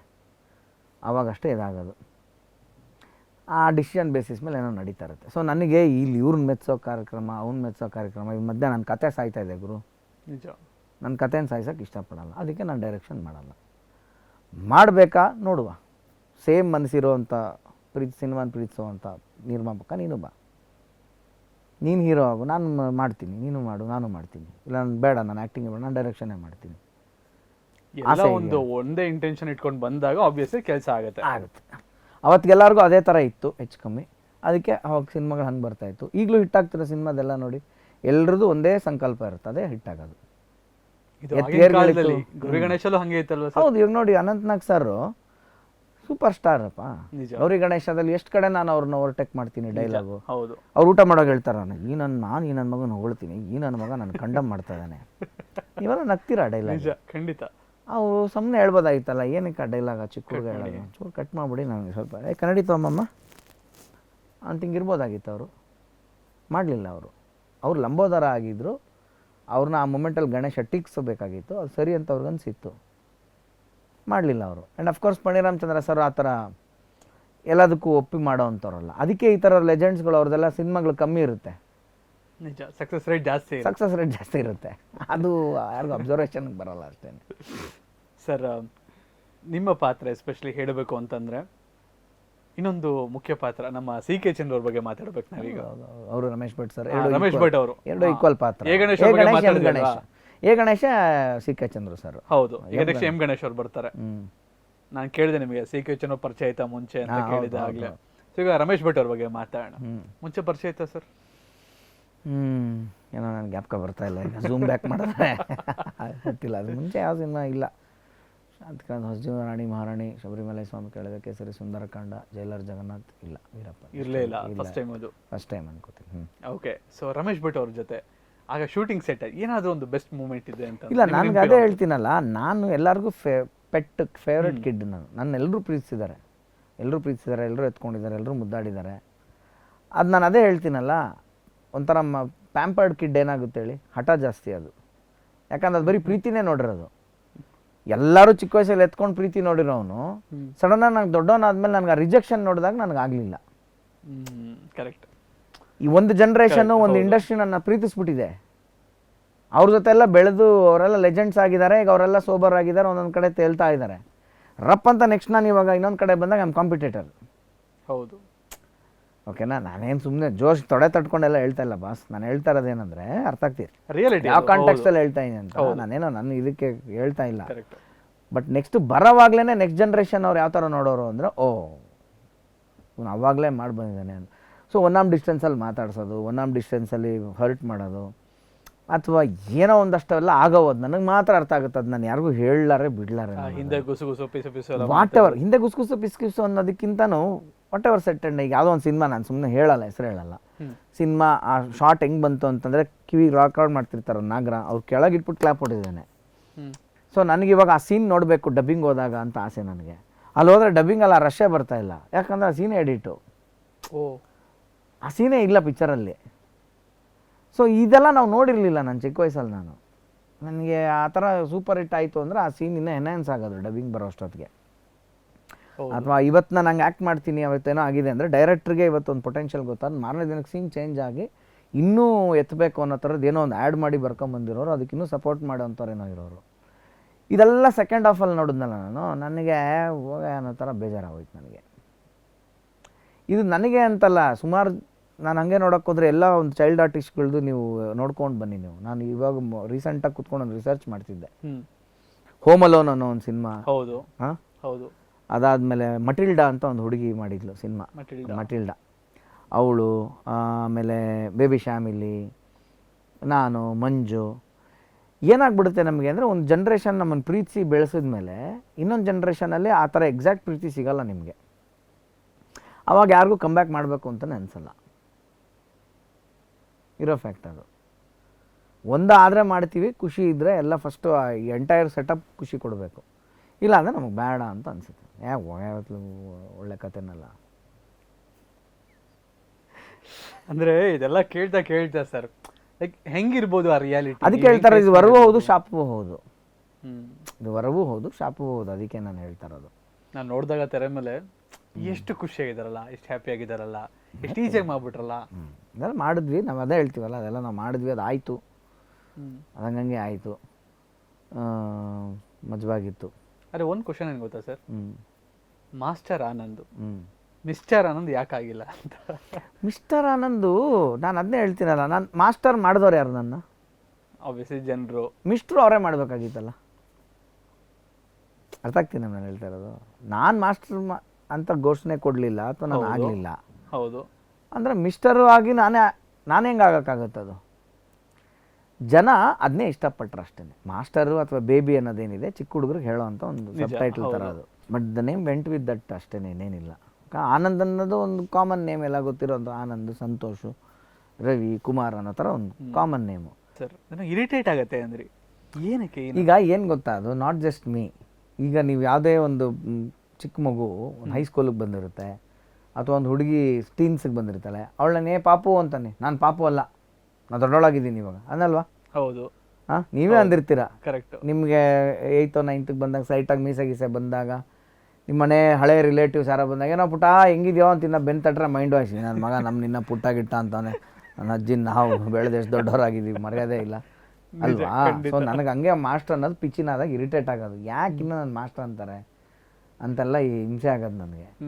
ಫ್ರೆಂಡ್ಸ್ ಪಿಕ್ಚರ್ ಪ್ರೆಸ್ ಮೀಟಲ್ಲೇ ಒಂದ್ಸಲ ಹೇಳ್ಬಿಟ್ಟಿದ್ದೆ, ಮಾಸ್ಟರ್ ಆನಂದ್ ಈಗ ವೇದಿಕೆ ಮೇಲೆ ಬರಬೇಕು ಅಂತಂದಿದ್ರು. ನಾನು ಅವಾಗ ಮೈಕಲ್ಲಿ ಎಲ್ಲರೂ ಇನ್ನೂ ಮಾಸ್ಟರ್ ಆನಂದ್ ಹ್ಯಾಂಗ್ ಓವರಿಂದ ಹೋಗೇ ಇಲ್ಲ, ನಾನು ಮಾಸ್ಟರ್ ಅಲ್ಲ ದಯವಿಟ್ಟು ಅಂತ. ಆವಾಗ ಎಲ್ಲ ನೆಕ್ಸ್ಟ್ ಡೇ ಪೇಪರಲ್ಲಿ ಅದೇ ನೆಗೆಟಿವ್ ಪೂರ್ತಿ, ಮಾಸ್ಟರ್ ಆನಂದ್ ಅವ್ರು ಪ್ರೆಸ್ ಮೀಟಲ್ಲಿ ಹ್ಯಾಂಗ್ ಓವರ್ ಅಂತ ಪದ ಬಳಸಿದ್ದು ಎಲ್ರಿಗೂ ಇರಿಟೇಟ್ ಆಯಿತು ಅಂದ್ಬಿಟ್ಟು ಅಂತ. ನನಗೆ ಯಾಕೆ ಇದು ಹಿಂಗೆ ಬ್ಯಾಕ್ ಫೈರ್ ಆಗ್ತಿದೆ, ನಾನೇನು ಹೇಳಿದೆ ಅಂತ. ನನ್ನ ಇರಿಟೇಷನ್ ನಾನು ಶೇರ್ ಮಾಡ್ತೇನೆ, ಅದ್ರಲ್ಲಿ ಬೇರೆ ಥರ ಪಿಚ್ಚಿನ್ ಆಗ್ತಾಯಿತ್ತು. Then I started to live with it. ಅದಕ್ಕೆ ಹೇಳ್ತಾರೆ ಅದ್ರ ಜೊತೆ ಆಮೇಲೆ ಅದಕ್ಕೆ ಏನೇನೋ ಬೇರೆ ವ್ಯಾಖ್ಯಾನಗಳು. ಈಗ ಕೆಲವರು ಸರ್ ನೀವು ಮಾಸ್ಟ್ರು ಸರ್, ನೀವು ಮೇಷ್ಟ್ರು ಸರ್, ನೀವು ನಮ್ಗೆ ಆ್ಯಕ್ಟಿಂಗ್ ಹೇಳ್ಕೊಟ್ಟು ಹಿಂಗೆಲ್ಲ ಅದಕ್ಕೆ ಒಂದು ವ್ಯಾಖ್ಯಾನ. ಕೊನೆಗೆ ಆಧ್ಯಾತ್ಮದೊಂದು ಪರ್ಸೆಪ್ಷನ್ ಒಂದು ಹೇಳಿದ್ರಿ ನೀವು, ಪರ್ಸೆಪ್ಷನ್ ದೃಷ್ಟಿ ಬದಲಿಸುವ ದೃಷ್ಟಿಕೋನ. ಸೊ ಈಗ ಮಾಸ್ಟರ್ ಆನಂದ್ ಅಂದ್ರೆ ಚಿಕ್ಕವರಲ್ಲ, ಮಾಸ್ಟರ್ ಎಲ್ಲ ಗೊತ್ತಿರೋರು, ಅದನ್ನೇ ಹೇಳ್ತಾ ಇರೋದು. ಆ ಥರನೂ ಕೆಲವ್ರು ಹೇಳಕ್ ಸ್ಟಾರ್ಟ್ ಮಾಡ್ತಾರೆ. ಆಮೇಲೆ ನನಗೆ ಕೊನೆಗೆ ನಾನೀಗ ಆಧ್ಯಾತ್ಮದಲ್ಲಿ ನಾನು ಬಂದಿರೋದೇನೆಂದರೆ, ಮಾಸ್ಟರ್ ಅಂದರೆ ಭಗವಂತ, ಎಲ್ಲರಿಗೂ ಈಸ್ ದ ಮಾಸ್ಟರ್. ಅವನು ಯಾವಾಗಲೂ ನನ್ನ ಜೊತೆ ಇದ್ದಾನಪ್ಪ, ಈ ಆನಂದ್ ಜೊತೆ ಆ ಮಾಸ್ಟರ್ ಇದ್ದಾನೆ ಅಂತ ನಾನು ಈಗ ತಿಳ್ಕೊಂಡು ನನಗದು ಬ್ಲೆಸ್ಸಿಂಗ್ ಆಗಿ ಬಂದಿದೆ. ನಾನು ಯಾಕೆ ಅದನ್ನು ಶಾಪ ಅನ್ಕೋಬೇಕು ಅಂದ್ಕೊಂಡು ಫಿಕ್ಸ್ ಆಗ್ಬಿಟ್ಟಿದ್ದೀನಿ ಈಗ. ಹಂಗಾಗಿ ಅದಕ್ಕೆ ನನ್ನ ಮೈಂಡ್ ಸೆಟ್ ಇವಾಗ ಬೇಜಾರಾಗಲ್ಲ. ಸೊ ಯಾರು ಏನೇ ಅಂದರೂ ನಮ್ಮ ದೃಷ್ಟಿಲಿ ನಮ್ದಿದೆ, ನಮ್ಮ ದೃಷ್ಟಿಲಿ ನಮಗಿದೆ ಅಷ್ಟೇ. ಓಕೆ, ಹಂಗೆ ಹೋಗ್ತದೆ. ಸರ್ ಈಗ ಒಂದು ನಮ್ಮ ಈ ಗೌರಿ ಗಣೇಶ ಸಿನಿಮಾನ ಒಂದು ಸಮಪ್ ಮಾಡಬೇಕು ಅಂತಂದರೆ ನಿಮ್ಮ ದೃಷ್ಟಿಕೋನದಲ್ಲಿ? ಸರ್ ಫಸ್ಟೇ ಹೇಳಿಬಿಟ್ಟೆ ನಾನು, ಒಂದು 10 ಕಟ್ಟೋ ಬದಲು ಒಂದು 30 ಕಟ್ಟು ನೋಡು ಅಂತ. ಹಾಗೆ ನನ್ನ ಜೀವನಕ್ಕೆ, ಅಥವಾ ಅನ್ನ ಬೆಂದಿದೆಯಾ ನೋಡೋಕೆ ಒಂದು ಕಾಳು ಸಾಕು ಅಂತಲ್ಲ, ಹಾಗೆ ಅದೊಂದು ಕಾಳು ನನ್ನ ಜೀವನದಲ್ಲಿ ನನಗೆಲ್ಲವನ್ನೂ ಕೊಟ್ಟಿದೆ. ಇನ್ನೂ ಒಂದು ಹೇಳಿದೆ, ನಾನು ಕ್ಯೂ ಅಲ್ಲಿ ನಿಂತವನಷ್ಟೇ, ಗೊತ್ತಿರಲಿಲ್ಲ ಆ ವಯಸ್ಸಲ್ಲಿ ನಾನು ಕ್ಯೂ ಅಲ್ಲಿ ನಿಂತಿದ್ದೀನಿ ಅಂತಲೂ ಗೊತ್ತಿಲ್ಲ. ಚಿಕ್ಕ ಮಗುನ ಕರೆದು ಪುರೋಹಿತರು ಒಂದಲ್ಲಿ 5 ಬಾಳೆಹಣ್ಣು ಕೊಟ್ಟು ಕಳಿಸ್ತಾರಲ್ಲ, ತೊಗೊಂಡೋ ಮರಿ ಕೊನೆಯದು ವೆಂಕಟರಮಣ ಸ್ವಾಮಿ ಪಾದ ಹತ್ರ ತಗೋ ಬಾಳೆಹಣ್ಣು ಚಿಪ್ ನೀನೇ ಇಟ್ಕೊ ಅಂತ ಕೊಡ್ತಾರಲ್ಲ, ಆ ಥರ ನನಗೆ ಸಿಕ್ಕಿದಂಥ ಒಂದು ಪ್ರಸಾದ ಅಷ್ಟೇ. ಅದು ಬಿಟ್ಟರೆ ನಾನು ಗೌರಿ ಗಣೇಶ ಬಗ್ಗೆ ಇನ್ನೇನು ಹೇಳಲಾರೆ, ಆ ಧನ್ಯತಾ ಭಾವನೆ ಇದೆ ನನಗೆ. ಸೊ ಎಲ್ಲ ಲೆಜೆಂಡ್ಸ್ ಅದಕ್ಕೆ ವರ್ಕ್ ಮಾಡಿದ್ದಾರೆ, ಆ ಎಲ್ಲ ಲೆಜೆಂಡ್ಸ್ಗಳ ಒಂದಿದು ಔಟ್ಪುಟ್ ಅಷ್ಟೇ ನಾನಾಗಿದ್ದ ಅವತ್ತಿಗೆ. ಅದು ನನ್ನ ಪಾಲಿಗೆ ಸಿಕ್ಕಿದ್ದು ನನ್ನ ಪೂರ್ವಜನ್ಮ ಸುಕೃತ ಅಂತ ಭಾವಿಸ್ತೀನಿ, ಅಷ್ಟೇನೇನಿಲ್ಲ. ಸೊ ಈ ರೀತಿ ಸಿನಿಮಾ ನಮಗೆ ನೋಡೋಕೆ ಸಿಕ್ಕಿದ್ದು ನಮ್ಮ ಒಂದು ಸೌಭಾಗ್ಯ ಅಂತ ನಾವು ತಿಳ್ಕೊಳ್ತೀವಿ. ಅಬ್ಸಲ್ಯೂಟ್ಲಿ. ಅದರಲ್ಲೂ ಎಸ್ಪೆಷಲಿ ನಿಮ್ಮ ಕ್ಯಾರೆಕ್ಟ್ರು ಅದಂತೂ ಫಾರ್ ಎವರ್ ಒಂಥರ ಎವರ್ಗ್ರೀನ್ ಇದ್ದಂಗೆ.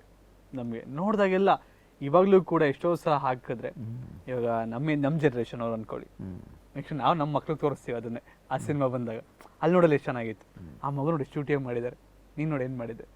ಅದು ಈ ಥರ 11s ಮತ್ತು ಈಗ ಮೆಮ್ಸ್ ಅಂತ ಟ್ರೋಲ್ಗೂ ಅದನ್ನು ಬಳಸ್ತಾರೆ. ಅದಕ್ಕೂ ಹೌದೌದು, ಮೈಸೂರು ಬೆಂಗಳೂರು ಇದು ಹೈವೇ ಎಕ್ಸ್ಪ್ರೆಸ್ ಹೈವೇ ಆದಾಗ ಪೇಂಟ್ ಹೊಡೆದಿದ್ರಲ್ಲ, ಸೊ ಅದು 3 ಲೇನ್ ಏನಲ್ಲ, ಅದು ಒಂದೇ ರೋಡಿಗೆ ಸುಮ್ಮನೆ ಪೇಂಟ್ ಹೊಡೆದಾರೆ ಅನ್ನೋದಕ್ಕೆ ಅದನ್ನ ಹಾಕಿದ್ರು. ಅದು ಹಾಕ್ಬಿಟ್ಟು ಕೆಳಗಡೆ ಎ ಗಣೇಶ್, ಎಂ ಗಣೇಶ್, ಚಂದ್ರಮೌಳಿ, ಒಬ್ಬನೇ ಗಣೇಶ. ಅದು ನೋಡಿದಾಗ ಎಷ್ಟು ಖುಷಿ ಆಗುತ್ತೆ. ಖುಷಿಯಾಗ ಜೊತೆಗೆ ಆಶ್ಚರ್ಯ, ಮತ್ತು ನನಗೆ ಹೆಂಗೆ ರಿಲೇಟ್ ಮಾಡ್ಕೊತಾರೆ ಇದನ್ನು ಈಗಲೂ ಅನ್ನೋ ಥರಕ್ಕೆ ಆಗುತ್ತೆ ನನಗೆ. ಅದಕ್ಕೆ ಅವಾಗೆಲ್ಲ ಥಿಂಕ್ ಮಾಡಿದಾಗ ಅವನು ಭಗವಂತ main director, screen play writer ಬರ್ತಾನೆ ಪಿಕ್ಚರ್ಗೆ. ಸೊ ಒಟ್ಟಿನಲ್ಲಿ ಅವ್ರಿಗೂ ಒಂದು ನಮಸ್ಕಾರ ಹೇಳ್ತಾ ಭಾಳಷ್ಟು ವಿಷಯ ತಿಳಿಸ್ಕೊಟ್ಟಿದ್ದೀರಾ ಆನಂದವ್ರೆ, ಅದಕ್ಕೆ ನಿಮಗೂ ಒಂದು ನಮಸ್ಕಾರ ನಮ್ಮ ಕಡೆಯಿಂದ. Thank you so much. So ವೀಕ್ಷಕರೇ, ಇದಾಗಿತ್ತು ಇವತ್ತಿನ ಡಾಕ್ಟರ್ ಸಿನಿಮಾ. ಮುಂದಿನ ಸಂಚಿಕೆಯಲ್ಲಿ ಮತ್ತೊಂದು ಸಿನಿಮಾದೊಟ್ಟಿಗೆ ನಾನು ನಿಮ್ಮ ಮುಂದೆ ಬರ್ತೀನಿ ಅಂತ ಹೇಳ್ತಾ, ಅಲ್ಲಿವರೆಗೂ ನೀವು ನೋಡ್ತಾ ಇರಿ NKRTV ಕನ್ನಡ, ಅಣುವಿನಲ್ಲೂ ಕನ್ನಡತನ. ನಮಸ್ಕಾರ.